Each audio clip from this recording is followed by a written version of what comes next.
Hello everyone, welcome and welcome back to the channel. So finally SSC CGL का mains जो है वो over हो चुका है। इस वीडियो में मैं बात करने वाला हूँ मैथ सेक्शन के बारे में।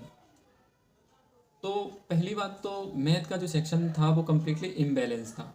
मतलब एक बैलेंस सेक्शन वो होता है जहाँ पे मैथ में अरिथमेटिक एंड एडवांस दोनों ही सेक्शन का वेटेज जो हो वो सेम हो, बट यहाँ पे जनरली एडवांस मैथ ही थी। जिसने भी अटेम्प्ट किया है मेंस तो उसे अच्छी तरीके से पता है कि जो मेंस जो अभी का मेंस हुआ है उसमें एडवांस मैथ का ही वेटेज ज़्यादा था। और एडवांस मैथ में सबसे ज़्यादा वेटेज जो था वो मेंसुरेशन का था। मेरा जो अटेम्प्ट रहा है इस एग्ज़ाम में तो वो मैथ सेक्शन में 28 क्वेश्चन मैंने अटेम्प्ट किए, 2 क्वेश्चन छूट गए। क्वेश्चंस की बात की जाए तो सबसे ज़्यादा जैसे मैंने बताया मेंसुरेशन के थे, 7-8 क्वेश्चन मेंसुरेशन के थे। एंड 2 क्वेश्चन ज्योमेट्री के थे, 2 क्वेश्चन टेक्नोमेट्री के थे, 1 क्वेश्चन एलजेब्रा का था। स्टैटिस्टिक्स के 3-4 क्वेश्चन थे, प्रोबेबिलिटी का 1 क्वेश्चन था एंड नंबर सिस्टम के भी 3-4 क्वेश्चन थे। सबसे पहले बात करें ज्योमेट्री के 2 क्वेश्चन थे। एक एंगल फाइंड आउट करने वाला एक ट्राइंगल था, और मतलब उसमें 2 एंगल दे रखे थे, एक एंगल निकालना था। उसका आंसर 40 आया था मेरा। एंड एक क्वेश्चन था ट्राइंगल का ही क्वेश्चन था, और उसमें सेंट्रॉइड और ऑर्थो सेंटर के बीच की डिस्टेंस फाइंड आउट करने के लिए। एंड इसके बाद टेक्नोमेट्री, तो टेक्नोमेट्री के भी 2 क्वेश्चन थे। एक था sine theta upon x is equal to sine cos theta upon y, and value find out करनी थी sine theta plus cos theta की।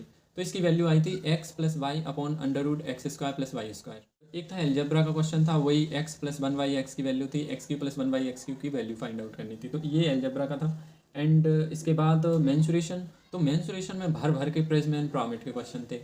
एंड जो कुछ बच रखे थे वो स्फेयर से रिलेटेड भी क्वेश्चन थे। मतलब इसके क्वेश्चन तो मुझे याद नहीं है, बट नंबर ऑफ क्वेश्चन बहुत ज़्यादा थे। स्पेयर कटिंग का था, प्रोसेस ठीक की थी, बट आंसर नहीं आया था। और बाकी जितने भी मेंसुरेशन के क्वेश्चन थे उन सभी के आंसर आए, प्रिज्म पिरामिड सबके आंसर आए, बस एक इसी का आंसर नहीं आया था। तो ये बट मैंने मार्क एंड रिव्यू कर रखा था, बट एट द एंड वो सबमिट हो गया था। बात की जाए प्रोबेबिलिटी की, तो 1 से 120 तक के नंबर्स थे, और उसमें से प्रोबेबिलिटी निकालनी थी 6 या 8 से डिविजिबल हो और 24 से डिविजिबल ना हो। स्टैटिस्टिक्स के तो एक मीन, एक मीडियन और एक मोड, तीनों क्वेश्चन थे। मीन वाला क्वेश्चन थोड़ा सा कैलकुलेटिव था। तो ये सारे क्वेश्चन थे मैथ के।